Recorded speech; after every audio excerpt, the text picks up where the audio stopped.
Alright guys, tapos na po siya. Yan o. Ay, kasi mo naman pagsuklay mo boy. Tayo nga, patayo. Tayo. Tayo na. Yun. Pangat suklay mo. Huwag hagin mo.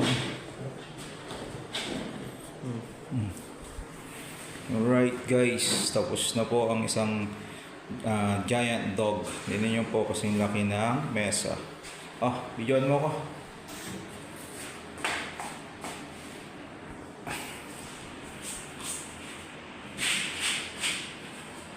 Alright guys, tapos na po.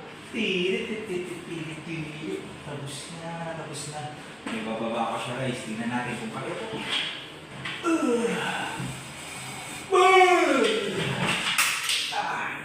Hindi siya kung gano'n siya kalaki.